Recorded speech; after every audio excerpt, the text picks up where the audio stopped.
हमारे बीच में उपस्थित सभी सम्मानित कांग्रेस पार्टी के विधायकगण, विशेष तौर पे विशेष रूप में जो हमारे अभी जिन्होंने कल शपथ ली, आप लोगों ने कल कवर किया सारे अखबारों में, तो जो सबसे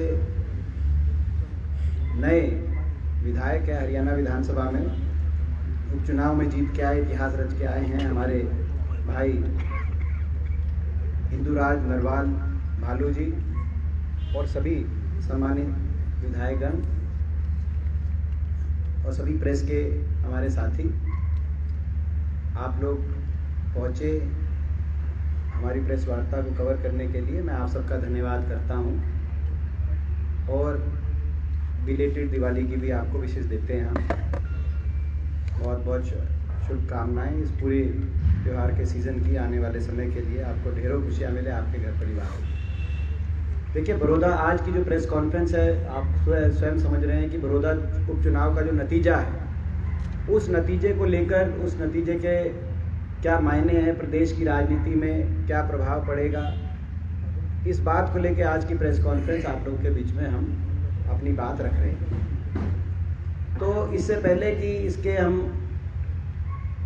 आने वाले समय में क्या प्रभाव पड़ेगा उसके बारे में हम अपना स्टैंड आपके बीच में रखें, पहले तो आपके समक्ष हम उन विषयों को रखना चाहते हैं जिन पे हमने चुनाव लड़ा था, ताकि ये आप समझ पाए कि जो जनादेश लोगों ने जो दिया है, इसमें कौन से मुद्दों को लोगों ने पे मोहर लगाई है और कौन से मुद्दों को लोगों ने नकारा है।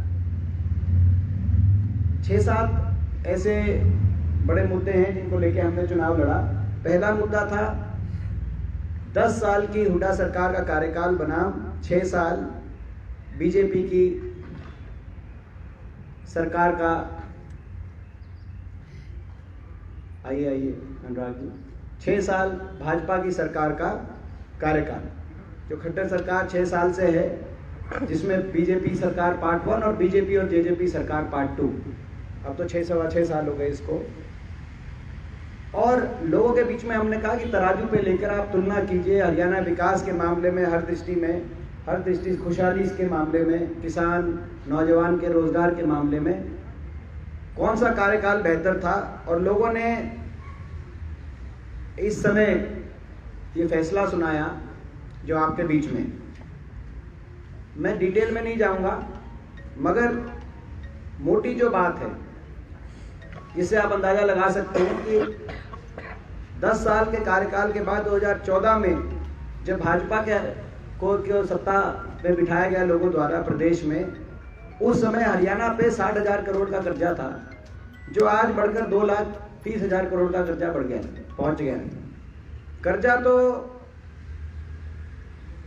लगभग 4 गुना हो गया, मगर विकास कार्य कहीं पूरे प्रदेश में कोई बड़ा कोई परियोजना, कोई प्रोजेक्ट नया आने की बात तो दूर है, जो पहले से मंजूर शुदा प्रोजेक्ट्स थे वो भी हर इलाके के अंदर वो कैंसिल होते हुए नजर आए। और इस इलाके में भी रेल कोच फैक्ट्री आनी थी बहुत बड़ी, गोहाना में, वो बनारस चली गई। महम में एयरपोर्ट आना था, इंटरनेशनल एयरपोर्ट, बीच में आपके माध्यम से मैं उसको उठाता रहा कि वो मंजूर शुदा एयरपोर्ट था, वो नोएडा में चला गया। आज तक कोई सरकार के किसी अधिकारी ने, किसी मंत्री ने, मुख्यमंत्री जी ने जवाब भी नहीं दिया उस बात पे। इतना ही बड़ी परियोजना थी वो हरियाणा के लिए, हजारों लाखों बच्चों को रोजगार मिलता अगर महम में एयरपोर्ट आता। 4 जिले कब टच होते थे उससे, भिवानी, हिसार, जींद, रोहतक, मगर नोएडा चला गया, दर्द तक भी नहीं हुआ इस सरकार को। तो कोई नया प्रोजेक्ट, कोई विकास कार्य, कोई लंबा चौड़ा पूरे प्रदेश में, ना इस इलाके में ना पूरे प्रदेश में तो हुआ नहीं। मगर कर्जे में हरियाणा 3 से 4 गुना ज्यादा बड़ा हरियाणा पे कर्जा चढ़ गया। और जो प्रदेश विकास के मामले में 2014 तक देश में सबसे अग्रणी प्रदेशों में से एक था, विकास दर में, जीएसडीपी ग्रोथ रेट में देश में नंबर 1 पे आया प्लानिंग कमीशन के आंकड़ों के अनुसार। प्रति व्यक्ति आय में बड़े राज्यों में नंबर 1 पे आया, प्रति व्यक्ति निवेश में, इन्वेस्टमेंट रेट में देश में नंबर 1 पे आया। जो प्रदेश, वो प्रदेश उस पटरी से, विकास की पटरी से उस प्रदेश की गाड़ी उतार दी सरकार ने 6 साल में। और वही प्रदेश आज बेरोजगारी में देश में नंबर 1 है। आप देखते हैं हर महीने आंकड़े आते हैं, जो इस महीने का आंकड़ा है वो 27.7% है। ये 40% पे भी पहुंच गई थी बेरोजगारी। मगर एक चीज उस आंकड़ों में, बाकी प्रदेश ऊपर नीचे होते हैं, मगर एक चीज स्थायी तौर से तय हो चुकी है कि हरियाणा देश में बेरोजगारी में नंबर 1, बेरोजगारी में नंबर 1, अपराध दर में नंबर 1, महिलाओं के ऊपर अपराध दर में नंबर 1। आपने फरीदाबाद में देखा, बाकी जगह देखा किस तरीके से दंदनाते हुए अपराधी गोलियां चलाते हुए घूम रहे हैं, जंगल राज उन पे बेखौफ, कोई कानून व्यवस्था, कोई कानून प्रशासन का उन पे कोई दबाव नहीं, कोई डर नहीं। कहीं बहन बेटियों को अपहरण करने के प्रयास हो रहे हैं, कहीं गोलियां चल रही है। ये जंगल राज हरियाणा में कायम हो चुका है। तो अपराध, और ये केवल जंगल राज कहने की बात नहीं है, अपराध दर में गृह मंत्रालय के जो आंकड़े हैं उनके अनुसार महिलाओं के ऊपर अपराध दर में हरियाणा नंबर 1, और भ्रष्टाचार में भी हरियाणा नंबर 1। यहां तक कि एक मुद्दा यह भी था कि भ्रष्टाचार के मामले में लोगों को लूटने में सरकार ने कोरोना काल भी नहीं के दौरान भी लोगों को नहीं छोड़ा। कोरोना काल में भी कहीं शराब घोटाला सामने आया, कहीं धान घोटाले को पे पर्दा डालते हुई सरकार दिखाई दी, तो कहीं रजिस्ट्री घोटाले के माध्यम से लोगों को किस तरीके से लूटा जाए वो सारी प्रक्रिया सामने आई। तो कोरोना काल में भी मतलब प्रदेश का नाम खराब करने का काम इस सरकार ने किया। देश में खबर उठाते थे तो बाकी प्रदेशों से खबर आती थी कोरोना के लिए ये राहत दी गई, इस वर्ग को राहत दी गई, उस वर्ग को राहत दी गई, और हरियाणा की खबर आती थी कि हरियाणा में शराब घोटाला चल रहा है, हरियाणा में रजिस्ट्री घोटाला चल रहा है। तो हरियाणा को भ्रष्टाचार में नंबर 1, बेरोजगारी में नंबर 1, अपराध में नंबर 1 बनाने का काम इस सरकार ने किया। हरियाणा पटरी से उतार दिया, जो देश में सबसे विकास में आगे था, जो देश में विनाश में आगे पहुंचा दिया। ये एक बड़ा मुद्दा इस चुनाव में था। 10 साल हुड्डा सरकार बनाम 6 साल खट्टर सरकार। और हुड्डा साहब ने शुरुआत में ही एक बात कही थी, अगर जब मुख्यमंत्री जी कहते थे, सरकार कहती थी कि हमने बहुत काम किया, तो कहते थे कि आप चुनाव में स्वयं आ जाए, मैं भी आ जाता हूं, आप भी आ जाएं, लोग फैसला कर देंगे। और मुख्यमंत्री जी कहते थे कि उनको आने की जरूरत नहीं, उनका एक छोटा सा कार्यकर्ता हुड्डा साहब को हरा देगा। बाद में मुख्यमंत्री जी ने कहा, जब भाई इंदुराज नरवाल जी को वहां से टिकट मिली, कि ऐसे कैंडिडेट को टिकट दे दी हुड्डा साहब ने, कांग्रेस पार्टी ने, जिनका नाम ही कोई नहीं जानता, डमी कैंडिडेट हैं। मुझे आशा है विधानसभा में साथ बैठेंगे, कल शपथ हो गई इनकी, अब थोड़ा बहुत नाम भालू जी का मुख्यमंत्री जी भी पहचानने लगेंगे, जानने लगेंगे। जनता ने उस बात को नकारने का काम किया है। दूसरा मुद्दा हमारा था किसानों का। किसान को जिस तरीके से बर्बाद कर दिया गया, किसान को 6 साल तक ना भाव मिला, ना सम्मान मिला, ना खरीद की प्रक्रिया। हर फसल का सीजन किसान के लिए नए नए तकलीफ और कष्ट लेके आया। 6 साल तक ना एक्सपोर्ट खुला, जो धान पहले एक्सपोर्ट में बाहर जाती थी 4 और 5 हजार क्विंटल तक, वो 1.5-2 हजार तक इन 6 साल के अंदर किसान को देनी पड़ी। चाहे वो गन्ने के भाव की बात हो, चाहे धान की बात हो। गन्ने में हमारे समय 193 रुपए हमने बढ़ाया गन्ने का भाव, 117 रुपए से बढ़ाकर 310 रुपए क्विंटल करने का काम किया। देश में सर्वाधिक बढ़ोतरी और देश में सर्वाधिक भाव, ये 10 साल का रिकॉर्ड था गन्ने का। और बिना डिले के पेमेंट, कभी पेमेंट को लेकर कोई किसान आंदोलन नहीं हुआ हरियाणा। और इनकी सरकार में बमुश्किल उसको बढ़ाकर 340 और अभी 10 रुपए जो बढ़ाया गया है। आप खुद अंदाजा लगा सकते हैं डीजल का रेट कितना बढ़ गया। जो डीजल 45-50 पे होता था, आज कहाँ है। जो कट्टे, जो अपना खाद का कट्टा है, उसका भाव लगभग दुगना हो गया। यूरिया का, डीएपी का, जीएसटी के दायरे में। उस हमारी सरकार में वैट 0% थी, 0% वैट। हरियाणा अकेला प्रदेश था, पेस्टिसाइड और फर्टिलाइजर पे 0% वैट था। आज इन्होंने जीएसटी के दायरे में ले लिया है, तो कितना भाव बढ़ गया, कितना खर्चा बढ़ गया किसान का, मगर भाव 10 रुपये जो अभी इस साल इस सीज़न में बढ़ाएगा उसको रिजेक्ट करते हैं। तो किसान का जो मुद्दा था उसमें भाव की बात थी, चाहे धान का हो, चाहे गन्ने का हो, चाहे पॉपुलर का हो, चाहे बाकी फसलों का न्यूनतम समर्थन मूल्य में बढ़ोतरी हो, वो तो नाकाफी थी।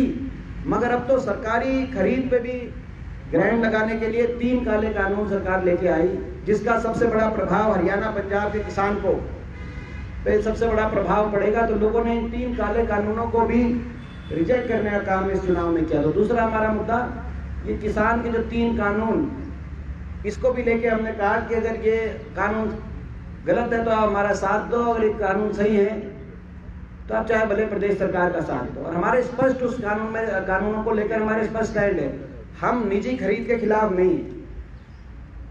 निजी खरीद हो मगर मंडी व्यवस्था में हो और एमएसपी या एमएसपी के ऊपर हो। सरकार चौथा कानून लाए, जैसे कि हुड्डा सरकार ने 2007 में एपीएमसी एक्ट में कॉन्ट्रैक्ट फार्मिंग रूल्स बनाए थे 2007 में, और अब पंजाब ने उसी कानून को पंजाब ने पारित किया है कि अदानी अंबानी को निजी कोई खरीदा करने को आती है कंपनी, हमें ये सुनिश्चित कैसे करें कि वो एमएसपी या एमएसपी के ऊपर और उससे अगर नीचे खरीदती है तो उसकी सजा का प्रावधान और प्रतिबंध हो ऐसी खरीद पे, ताकि शोषण ना हो, ना किसान का ना ग्राहक का। तो इस मुद्दे पे लोगों ने हमारा साथ दिया, सरकार के स्टैंड को, जो सरकार कह रही है, अभी भी सरकार कह रही है, ऐसी हमने प्रजातंत्र में ऐसी असंवेदनशीलता नहीं देखी कि जनादेश का इतना उपहास उड़ाते किसी को नहीं देखा। अभी भी कह रही है सरकार की हमारे कानून ठीक है, कृषि कानून लोगों ने रिजेक्ट किया। मैं आप लोग के माध्यम से बताना चाहता हूँ। तीसरा मुद्दा नौजवान की बेरोजगारी। देश में सबसे ज्यादा बेरोजगारी, पहले मैं उस बात का जिक्र कर चुका हूँ। लगातार हर महीने हरियाणा में सबसे ज्यादा बेरोजगारी का हरियाणा का आंकड़ा आता है। और बेरोजगारी दूर करने की बात तो दूर की बात है, ना तो निवेश हो रहा निजी क्षेत्र में और सरकारी क्षेत्र में छटनियां जारी हैं। तो पीटीआई हटाई जा रहे हैं, अभी ड्राइंग टीचर को हटाने का फैसला ले लिया गया है। तो ये आपके सामने है। तो तीसरा मुद्दा नौजवान की देश में रिकॉर्ड बेरोजगारी का। चौथा कानून व्यवस्था का मुद्दा हम लोगों के बीच में लेके गए, जो अपराध दर में देश में नंबर 1 हरियाणा पहुंचा है। पांचवा, गरीब आदमी के लिए जो जन कल्याणकारी नीतियां हमारे समय चल रही थी, उन नीतियों को बंद करने का काम सरकार ने किया। हमें छत्तीस बिरादरी का साथ मिला, गरीब आदमी ने, छत्तीस बिरादरी में गरीब परिवारों ने हमारा बहुत साथ दिया इस चुनाव में। उसका कई कारण ये रहा कि बहुत सी योजनाओं को, नीतियों को सरकार ने बंद कर दिया। इंदिरा आवास योजना, मकान की योजना बंद कर दी सरकार ने, मनरेगा की योजना की स्कीम आदि कर दी सरकार ने, दाल रोटी की स्कीम तो पहले बंद हो चुकी थी, 100-100 गज के प्लॉट की स्कीम और जो कॉलोनीज बनती थी गांव में 100-100 गज के प्लॉट के आधार पर, वो स्कीम खत्म कर दी सरकार ने। टंकी टूटी की योजना बंद करके लोगों के हाथों में बिल थमा दिए पानी के सरकार ने। तो हमें जो है ये पांचवा हमारा मुद्दा था। छठा और महत्वपूर्ण मुद्दा, एक मुद्दा छठा जो मुद्दा रहा वो जेजेपी ने जो सरकार को समर्थन देने का फैसला किया था, जमुना पार नारा देकर अपने आप को कुर्सी का यार साबित किया था, अपने मतदाता के विश्वास को तोड़ने का काम किया था, विश्वासघात कर पीठ में छुरा घोंपने का काम स्वयं के मतदाता से किया था, जो कि इससे बड़ी राजनीतिक अनैतिकता का उदाहरण शायद ही देश में कोई देखने को मिले। हमने लोगों को कहा कि अगर जेजेपी ने सही समर्थन दिया है भाजपा को तो आप उनके पक्ष में वोट दें, और अगर गलत दिया है तो हमारे पक्ष में वोट दें। ये गठबंधन अगर नैतिक है तो आप सरकार को दें, और ये गठबंधन अगर अनैतिकता के आधार पे स्थापित किया गया है कि वोट किसी और नाम से ली गई और सपोर्ट किसी और को जाके चंडीगढ़ में रातों रात सौदे और डील करके दिए गए, तो आप हमारा साथ दें, क्योंकि राजनीति में नैतिकता की एक बड़ी लड़ाई है। क्योंकि लोगों के साथ इस तरह से विश्वासघात किया जाएगा तो फिर क्या लोकतंत्र रहेगा। कल को कोई भी किसी नाम से वोट लेके किसी और को सपोर्ट कर सकता है। तो लोगों ने पूरी तरीके से जेजेपी के स्टैंड को नकारते हुए बड़ी चोट, वोट की चोट, इस फैसले को नकारते हुए वोट की चोट लोगों ने दी। तो अब स्पष्ट है, ये हमारे जो मैंने कहा ये 6-7 मुख्य मुद्दे थे जिन मुद्दों को लेकर हम लोगों के बीच में गए, और लोगों ने इन मुद्दों पर हमारा साथ दिया, और लोगों का हम बहुत बहुत धन्यवाद करते हैं कि ऐसे समय में जब 4 साल सरकार के बचे हों, मुख्यमंत्री का फोटो, हाँ, जब वो अभी निकालूंगा, 4 साल सरकार के बचे हों और सरकार ने अपने सारे घोड़े खोलने का काम किया हो, आपके सामने लोकतंत्र को ठेस पहुंचाने में रिकॉर्ड बनाया गया, उसमें भी ये बीजेपी गठबंधन सरकार देश में नंबर 1 पे आई। इस चुनाव में हर तरीके का लोकतंत्र को ठेस पहुंचाया गया। हमारा मुकाबला भाजपा पार्टी और जेजेपी पार्टी से नहीं था, केवल इनसे तो थी हमारा था ही हमारा मुकाबला, मगर हमारा मुकाबला एक बड़े गठबंधन के साथ था, जिसमें BJP party, JJP party, cylinder party, शराब पार्टी, सिलेंडर बांटे गए, शराब बांटे गए, पैसा पार्टी, सूट बांटे गए लोगों को, चीनी के कट्टे पार्टी, चीनी के कट्टे बांटे गए, घी की पीपी पार्टी। हमारा एक बहुत बड़े गठबंधन के साथ मुकाबला था, और सरकारी कर्मचारियों को किस प्रकार से इस चुनाव में डरा धमकाकर पोस्टिंग के लिए उनकी हर तरह के जो है दबाव देके, और सरपंचों के फोन भी टैप हुए, ऐसा कभी नहीं देखा गया हमने। 6 महीने क्योंकि लंबा चला, कोरोना की वजह से ये उपचुनाव इतना लंबा चलता नहीं, तो ये 6-7 महीने थे जो सरपंचों के टेलीफोन भी टैप हो रहे थे, जिन पे दबाव भी दिया गया, प्रलोभन भी दिए गए। तो हर तरीके से सरकार ने अपने सारे प्रयोग किए, बेखौफ प्रयोग किए, मगर जो है फिर भी लोगों का साथ मिला। तो ऐसे में हम लोगों का बहुत धन्यवाद करते हैं, और इसके आने वाले समय में इस चुनाव का हरियाणा की राजनीति पे बड़ा प्रभाव रहेगा, ऐसा हमारा मानना है। हमारा ये मानना है, ये तो हमारे मुद्दे हो गए, सारे चुनाव का नतीजा हो गया। आने वाले समय के लिए मैं थोड़ी 2 मिनट अपने क्या प्रभाव रहेगा, फिर आप लोग अपने प्रश्न पूछ सकते हैं। आने वाले समय में जिस दिन ये बड़ौदा की गिनती समाप्त हुई थी, हमारा मानना है उसी दिन इस गठबंधन सरकार की उल्टी गिनती शुरू हो गई। कल हम जब शपथ समारोह से बाहर निकल रहे थे तो आपके कुछ साथी पूछ रहे थे कि भाई आप कह रहे थे कि सरकार हिलेगी, सरकार कैसे हिलेगी, पूछा था। तो सरकार ऐसे हिलेगी कि आपने देखा होगा कि इस गठबंधन में अविश्वास की दरार नतीजे के साथ ही आ गई, और वो कैसी दरार है मैं बताता हूं आपको। एक दरार तो है बीजेपी की और जेजेपी की। मुख्यमंत्री जी का क्या बयान आया कि जेजेपी की वोट उनको ट्रांसफर नहीं हुई, अविश्वास की दरार। तो जिस गठबंधन में अविश्वास की दरार आ जाए, जिस इमारत में, जिस दीवार में दरारें आ जाएं, सरकारी नियम है, सरकारों ने बनाया है कि अगर किसी इमारत में, किसी सरकारी इमारत में दरार आ जाए तो असुरक्षित घोषित हो जाती है, यानी कभी भी गिर सकती है। कोई घटनाक्रम हो जाए तो सब इमारतें गिर जाती हैं। तो ये इसमें भी अब अविश्वास की ऐसी दरार आ गई कि असुरक्षित गठबंधन ये घोषित हो चुका है।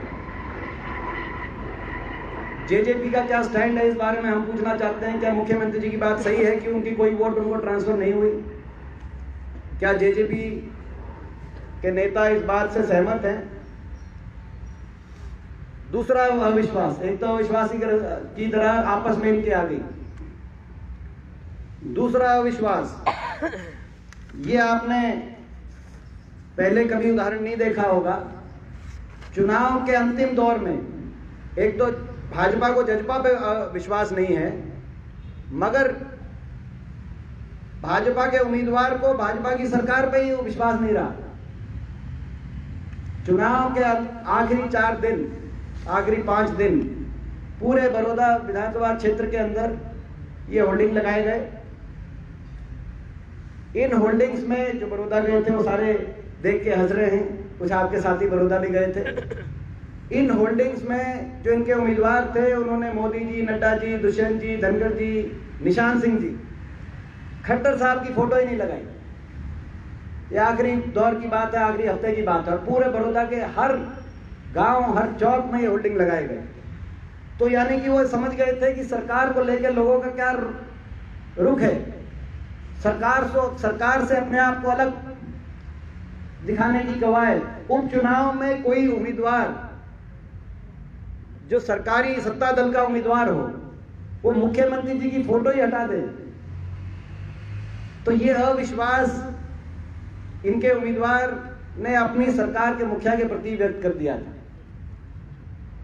तो आप अंदाजा लगा सकते हैं कि जिस सरकार के जो सत्ता दल हो उनके उपचुनाव में 4 साल सरकार के बचे हों, 4 साल, और उनके उम्मीदवार का विश्वास उनके मुखिया पे ना हो, उनके चेहरे पे ना हो, तो ये केवल जनता ने अविश्वास नहीं व्यक्त किया, केवल भाजपा ने जजपा पे अविश्वास व्यक्त नहीं किया, इनके उम्मीदवार ने भी इन पे ये अविश्वास व्यक्त किया है। मुख्यमंत्री जी ने एक और बात कहा कि और इसके अलावा ये इन्होंने किया, खैर वो मेरा कहना शायद सही नहीं है, मगर इनके परिजनों ने भी बीच में बाइट्स आई जिसमें कहा कि आप पार्टी ना देखिए, आप उम्मीदवार को देखने का काम करिए। तो आप समझ सकते हैं कि वो पार्टी ना देखने की बात क्यों कह रहे होंगे, लोगों में क्या रिस्पांस मिल रहा होगा इस सरकार की कार्यशैली को लेकर। तो लोगों ने कहीं ना कहीं सरकार की कार्यशैली को नकारा, जजपा के फैसले को नकारा, जो उन्होंने भाजपा को समर्थन देने का जो फैसला किया, और एक तरीके से लोगों ने राइट टू रिकॉल का प्रयोग किया। 4 साल सरकार के बचे हो और कांग्रेस की वोट हमारी वोट 20 और 21 हजार बढ़ जाए। हमारी पिछले चुनाव में वोट वहां पे लगभग 40 हजार के करीब वोट थी, अब वो बढ़कर 60 हजार से ऊपर चली गई, पहुंच गई। तो इतनी बड़ी जो मात्रा में हमारी वोटों में बढ़ोतरी हुई हो, आइए नीरज जी, तो आप अंदाजा लगा सकते हैं कि ये जो अविश्वास लोगों ने व्यक्त किया है वो किस भावना से अविश्वास व्यक्त किया। सरकार ने बड़े बड़े वायदे किए, मगर बड़ी बड़ी घोषणाएं करी, मगर लोगों का विश्वास ही नहीं बना उन वायदों में, घोषणाओं में। जल्दी ही जो 4-5 बड़ी घोषणाएं करी थी बड़ौदा हल्के के लिए, ये भी हम कहना चाहते हैं। यूनिवर्सिटी की करी थी घोषणा, सरकार ने यूनिवर्सिटी बनेगी, राइस मिल की करी थी, IMT की करी थी, जो हमारे समय का प्रोजेक्ट था लाड जौली में, जो कैंसिल हो गया था सरकार के आते ही, मगर उसको दोबारा से IMT लगाने की घोषणा करी थी। और 2 कॉलेज भैंसवाल और बड़ौदा में घोषणा करी थी। हमारे जो विधायक हैं इंदिरा भालू जी, उन्होंने जो है वो आज ही समय मांगेंगे, जब समय मिलेगा मुख्यमंत्री जी के पास, बाकी लोगों के पास, जहाँ जहाँ जाएंगे, और ये जो घोषणाएं हुई थी कि मैं सरकार ये करेगी, सरकार से आग्रह करेंगे कि राजधर्म निभाते हुए अपनी घोषणाओं पे सरकार पूरा उतरे। आप लोग भी शायद मेरी बात से सहमत होंगे कि चुनाव में ये कहा गया था कि चाहे हारो जीतो हम ये करेंगे, तो सरकार इन बातों को पूरा करेगी, मुझे पूरा विश्वास है, पूरा यकीन है। इसके साथ मैं ये भी कहूँगा कि ये जो 20,000 जो हमारी वोट बढ़ी, इसका क्या अर्थ है, विश्लेषण आप लोग कर सकते हैं। आप लोग हमसे ज़्यादा, आप लोगों में बुद्धिमत्ता हमसे ज़्यादा है, विश्लेषण करने की प्रतिभा हमसे ज़्यादा है, मगर ये अगर आप सारे हरियाणा में अप्लाई करें कि कांग्रेस की 20,000 वोट बढ़ा दें हर सीट पे, ये तो 1 साल के बाद का सरकार का हिसाब किताब है कि किसकी लोकप्रियता कितनी बढ़ी घटी। सारे हरियाणा में अगर बढ़ा दे तो गठबंधन 19 सीटों पे सिमट के रह जाए। बाकी जो विधायक हैं इनके वो सभी जो है डेंजर मार्क के में आ जाएंगे। तो बाकी विधायकों को मैं समझता हूँ नैतिकता के आधार पे समझना चाहिए कि लोगों ने अविश्वास सरकार में व्यक्त कर दिया। तो राइट टू रिकॉल 75% का इन्होंने नियम रखा है। तो आप खुद ही अंदाजा लगा सकते हैं कि अगर 19 सीटों में ही रह गई तो इस सरकार के खिलाफ राइट टू रिकॉल लोगों ने अपना व्यक्त कर दिया है। आप 90 की 90 सीटों में कांग्रेस की 20,000 वोट जोड़ के आप अंदाजा लगा लें 31 सीटों पे आज कांग्रेस पार्टी पहुंच जाएगी। तो ये जनादेश है। आने वाले समय में आने वाले समय में हम दिसंबर महीने में, पहले 6 का था 13 का होगा, 13 दिसंबर को गोहाना में बड़ौदा विधानसभा क्षेत्र के सभी कार्यकर्ताओं और प्रदेश के सारे कार्यकर्ता जो जुटे थे बड़ौदा के अंदर इस ऐतिहासिक नतीजे के लिए, उन सभी कार्यकर्ताओं की वहां पर का धन्यवादी एक सम्मेलन भी करेंगे। और आने वाले समय में, क्योंकि ये जनादेश का अर्थ एक और है, इस जनादेश ने लोग हरियाणा में दुखी हैं, हर वर्ग दुखी है, किसान, नौजवान, गरीब, मजदूर, और लोगों ने एक जनादेश दिया है कांग्रेस पार्टी को, चौधरी उपेंद्र सिंह हुड्डा जी को, कि भाई आप लड़ाई लड़े, हरियाणा में इस सरकार से लड़ाई लड़े, इनकी जन विरोधी नीतियों से लड़ाई लड़े, ताकि ये लोगों को और ज्यादा प्रताड़ित ना करें। ऐसी भूमिका विपक्ष की निभाएं। और अब ये जनादेश सरकार को हिलाने का जनादेश है। आप समझ सकते हैं जब इतना लंबा कार्यकाल पड़ा हो सरकार का और इस तरह का फैसला आए, ये जनादेश हमारा ये भी मानना है कि लोगों ने इस भावना से दिया है कि कांग्रेस पार्टी हुड्डा साहब लड़ाई लड़े। तो आने वाले समय में किस प्रकार से क्या रूपरेखा रहेगी, क्या आगामी संघर्ष सरकार से के जन विरोधी नीतियों के खिलाफ आगामी संघर्ष का क्या रोड मैप रहेगा, वो 13 दिसंबर को जब ये कार्यकर्ता सम्मेलन करेंगे गोहाना में, तो वो सारी बात उसमें आगे रखेंगे। और ये संघर्ष इस जन विरोधी अनैतिक गठबंधन जो कि अहंकारी और असंवेदनशील हर रोज अपने आप को साबित कर रहा है, इसके खिलाफ ये संघर्ष आगाज से अंजाम तक ये तब तक जारी रहेगा जब तक पूरी तरीके से जो सरकार लोगों में विश्वास खो जाए, उसका जब तक पूरी तरीके से पतन नहीं हो जाता, तब तक ये संघर्ष हम लोगों का जारी रहेगा। तब जब तक हरियाणा दोबारा से तरक्की के विकास के रास्ते पे दोबारा से नहीं लौटता। तो ये मैं समझता हूँ कि मुख्य रूप से सारी बातें थी। इसके अलावा कोई आप लोग के प्रश्न हो, और इन प्रश्नों के बाद चाय का और जो है हाई टी का और जो है अच्छे उसका आपका वो इंतजाम है, तो उसके लिए आप लोग ज़रूर रुक के थोड़ा सा हम लोग से, तो अभी पहले तो प्रश्न आपसे। आपने जो बात कही, ये माइक सेकंड माइक दे दो, वोट को लेकर के माइक एक और होगा। चलो आपके वोट भी जिस तरीके से मैं रिपीट कर दूँ, 40,000 से 60,000 पर पहुंचे हैं। 33,000 जेजेपी को थे, 35,000 बीजेपी को इसके पहले चुनाव में थे। मुख्यमंत्री जी का ये कहना था कि करीब 70,000 से ऊपर वोट हमको मिलते हैं। लेकिन जो आपका वोट बढ़ा है, आप क्या मानते हैं कि आपको जेजेपी की एंटी इनकम्बेंसी का फायदा हुआ है या फिर बीजेपी का, या सामूहिक गठबंधन, लोगों ने गठबंधन को नकारने का काम किया है। ज्यादा वोट किसके मिले आपको? गठबंधन, हमें आधे आधे मिले। गठबंधन दोनों को नकारने का काम किया है। लोगों ने मान लिया कि ये गठबंधन हरियाणा के लिए जो है सही जो है सरकार नहीं है, और इसीलिए हमें जो है दोनों का सरकार के एंटी इनकम्बेंसी का हमें फायदा मिला। दीपेंद्र जी, बड़ौदा के अंदर जितना टाइम आपने प्रचार किया, आपने कहा 1 साल के अंदर हम जो है ये सरकार गिरा देंगे, तो क्या उसको लेके रूपरेखा तैयार होगी और क्या कोई विधायक आप लोगों के संपर्क में है, चाहे वो जेजेपी हो या अन्य पार्टी? इसमें हमने कहा ये जो नतीजा आएगा वो परिवर्तन का बिगुल बरोदा से बजेगा और सरकार को हिलाने का काम होगा।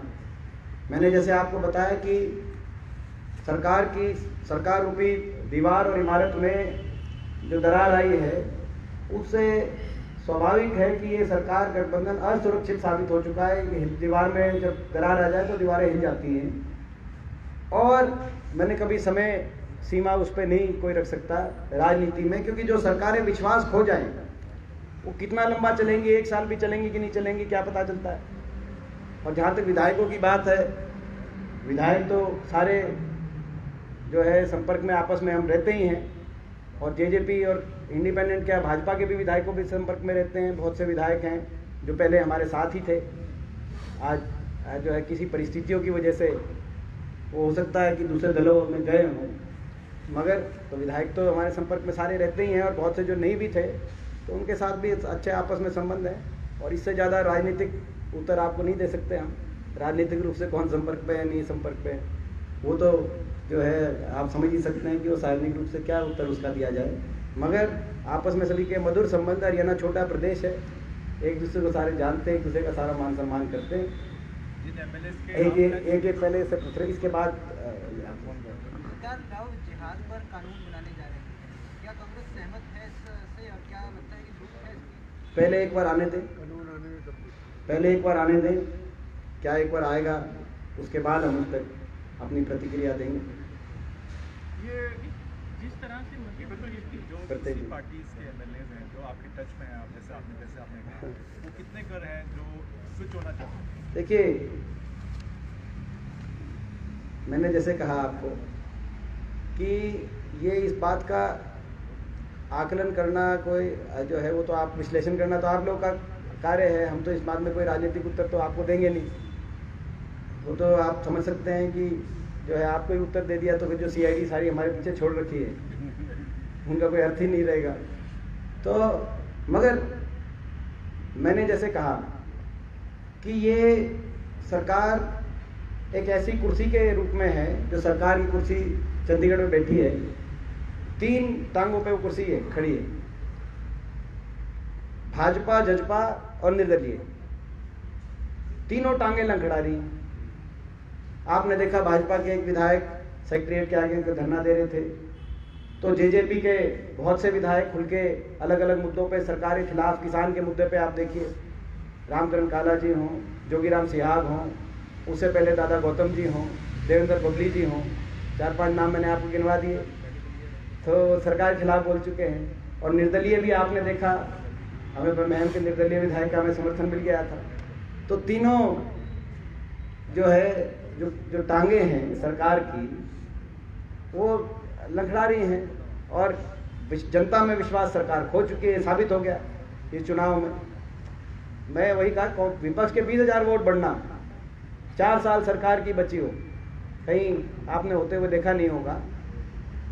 तो जो है अब ऐसी कुर्सी जो जिसकी तीनों टांगे लंगड़ा रही हैं वो कितने लंबे समय तक, उसका तो कोई भविष्यवाणियाँ नहीं की जा सकती।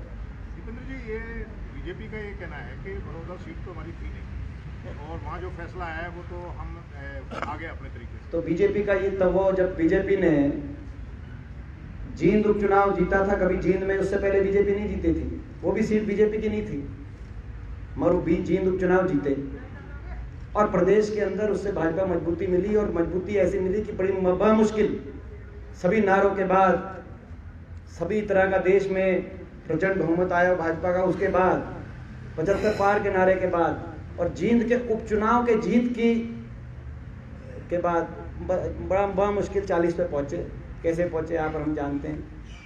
आपने सारी मीडिया चैनल तो 83 दिखा रहे थे, एबीपी होगा हो सकता है, मेरे से बुरा भी मान जाए, नहीं तो 83 दिखा रहे थे तो बहुत। उसके बावजूद तो कहने का मतलब ये है कि जींद में भी बीजेपी कभी नहीं जीती थी, उसके बारे में उन्हें क्या मानना है। देखिए, उपचुनाव सरकार का माना जाता है और जहां केवल 4,000 से सरकार आ रही हो, सरकार के उम्मीदवार भाजपा 4,000 से आ रही थी आज से 1 साल पहले, वहां कांग्रेस की इतनी वोट कैसे बढ़ गई। तो ये तो लोग, मैं समझता हूं कि 60,000 लोगों को जो मतदान जिन्होंने किया सरकार के खिलाफ, उनको नकारना मुख्यमंत्री जी को और महंगा पड़ेगा, इस सरकार को और महंगा पड़ेगा अगर ये 60,000 लोगों की आवाज़ नहीं सुनी गई प्रदेश में, जिन्होंने सरकार को नकारने का काम किया गया, और इनके जो है इनको ये कहा गया कि इसमें तो हमारी जीत है और हमारे तो सब कुछ कानून भी ठीक है, और कि एक तो जेजेपी ने वोट नहीं दी, तो मैं समझता हूँ कि मैं उससे सहमत नहीं हूँ। संवेदनशीलता से जो है लोगों को हर एक मतदाता का जो है सरकार को हर एक मतदाता के अधिकार का सम्मान करना चाहिए। हमारा वोट शेयर भी बढ़ गया वहाँ, वो ये दलील दे रहे हैं, तो कैसे बढ़ा? देखो जो है कैसे बढ़ा आप बताओ। ये तो उसकी दलील है कि नहीं तो क्या मतलब ये उनकी बात ठीक मान ली जाए कि उनका तो बड़ा और केवल जेजेपी का 0 पे आ गया? क्या जेजेपी का वोट वहाँ शून्य था? क्या प्रदेश में जेजेपी शून्य होगी? मुख्यमंत्री जी कह रहे हैं। जेजेपी के नेता इस बारे में क्या कहते हैं? तो आपकी बात मैंने मान ली, मैंने अपने मुंह से नहीं कहना चाह रहा था, मगर आपकी बात मान ली। उन्होंने ये कह दिया गया कि जेजेपी शून्य पे आ गई, एक भी वोट नहीं पड़ी जेजेपी के नाम से। तो जो पार्टियां शून्य पे आ गई, फिर उसके बाद जो है तो आप जेजेपी वाले जवाब दें वो शून्य पे आए कि नहीं आए। तो इस बात का जवाब तो जेजेपी जानती है, भाजपा जानती है। मैंने जैसे कहा कि लोगों ने गठबंधन को रिजेक्ट किया है। एक सवाल है, बड़ौदा चुनाव में आपने और भूपेंद्र सिंह हुड्डा जी ने बहुत बड़ी मेहनत करी, और दूसरे विधायक यहाँ पे बैठे सभी लोग तकरीबन गांव में दिखे। हमारी शैलजा जी आई वहाँ पे, उन्होंने 2 दिन लगभग या 3 दिन प्रचार किया, उनके साथ उन्हीं के लॉबी के विधायक नजर आए। और आज भी स्थिति ऐसी, जब आप बड़ौदा को लेकर के यहाँ पर प्रेस कॉन्फ्रेंस कर रहे हैं, तभी उनके ना तो विधायक है ना वो। ऐसा है, सभी का योगदान रहा, सभी ने वहाँ प्रचार किया। आपने स्वयं कहा कि वे भी आए थे, और उनके और इनके नहीं, सारे कांग्रेस के हैं, और सभी कांग्रेस के सभी विधायक भी वहाँ पे आए, सभी विधायक आए वहाँ, और जिन्होंने मेहनत करी, और सभी नेता आए वहाँ, सबने मेहनत करी, और जो है सभी एकजुटता से ही हमारी जीत हुई।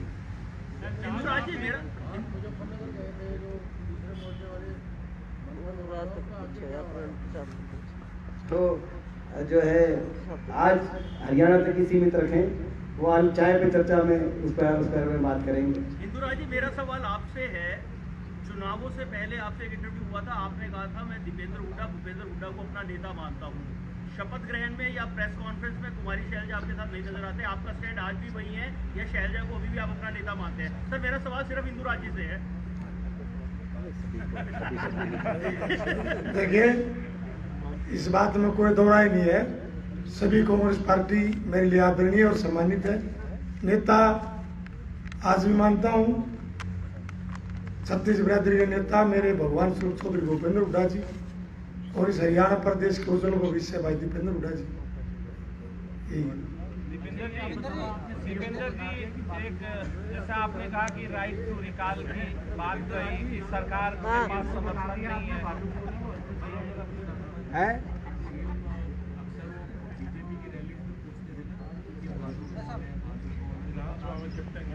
सीएम साहब तो योगेश्वर का नाम भी योगेंद्र कहते हैं।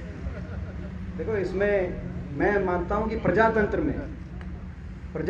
में किसी को यूं नहीं करना चाहिए दरकिनार कि भाई ये इनका कोई नाम नहीं जानता। प्रजातंत्र में जनता सर्वोपरि है, बहुत से उदाहरण हैं, और मैं मानता हूं कि बहुत से लोग, जब मुख्यमंत्री जी को अवसर मिला हरियाणा के सर्वोच्च पद पे, उससे पहले मुख्यमंत्री या लोग भी नाम भी हरियाणा के अंदर उतना प्रचलित नहीं था। तो प्रजातंत्र में जनता सर्वोपरि है, मगर जनता ने साथ दिया और उनकी पार्टी ने, उनके दल ने फैसला लिया जिसका हम सम्मान करते हैं, मान सम्मान करते हैं उस फैसले का, और उनको भी मैं समझता हूं कि पूरा मान सम्मान करना चाहिए जनता के फैसले का। एक और थे जेजेपी के, वो चिड़ियाघर की बात कर रहे थे, तो इस तरह से नहीं करना चाहिए ये बातें हैं। तो मैं मानता हूँ कि प्रजातंत्र में इन चीज़ों का कोई मायने नहीं। दीपेंद्र जी, राइट टू रिकॉल की बात कर रहे हैं कि जिस तरह चुनाव ये बड़ौदा का हार गई है बीजेपी, और गठबंधन की हार बता रहे हैं आप, लेकिन और 20,000 वोट बढ़ने की बात कर रहे हैं अपनी, 20,000 आपका वोट बढ़ गया। बीजेपी अपने गठबंधन भले रहे, जेजेपी ने कैंडिडेट नहीं